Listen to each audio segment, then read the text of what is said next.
The following is a message from Michael Elston, speaking from Altrincham Town Hall, concerning involuntary euthanasia in NHS hospitals, the reintroduction of the Liverpool care pathway. During this year's COVID-19 pandemic, hospitals in Italy were so overwhelmed they had to turn people away. Hospitals in this country had fewer intensive care beds than Italy, fewer ventilators and fewer doctors. And yet NHS hospitals didn't turn people away. Something of even greater concern has been taking place in NHS hospitals. These are the guidelines to an NHS care pathway that was devised in the late 1990s. Here it's entitled the Liverpool care pathway. It's also often referred to as the pathway to death. It encouraged doctors to end patients' lives prematurely, without their consent and without their knowledge.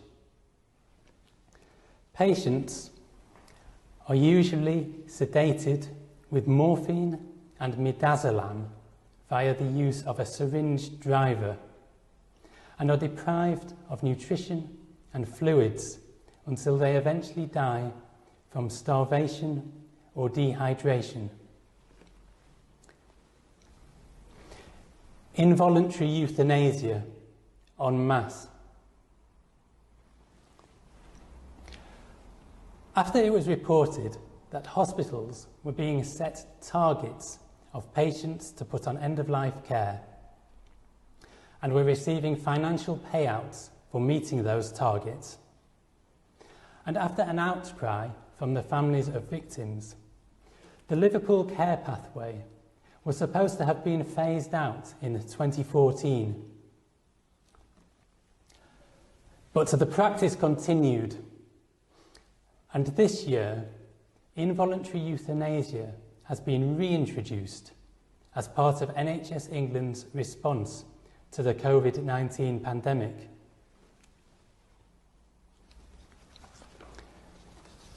This document is NHS England's directive to doctors from this year.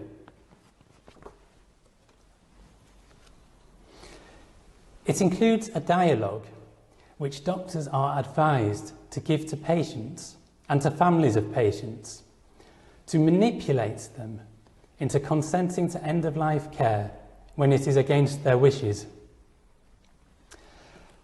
And it informs doctors of new laws allowing them to end patients' lives even when it is against their wishes, and stipulating that any COVID-19 related death will not have an inquest.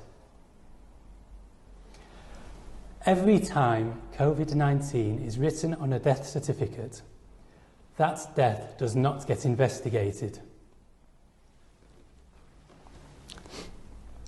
What's more, this year, victims' families were often not permitted to visit hospitals during the final days of life, and so most of them still don't know that this is what happened. Let us make no mistake about it. This is now the most terrible tragedy in British history, and it's still going on every day in NHS hospitals. All three major political parties know about this, and all three have been complicit. If elected, next year, I'll set up an entirely independent ombudsman to investigate cases of medical negligence, and I'll put an end to involuntary euthanasia in Greater Manchester's hospitals, once and for all.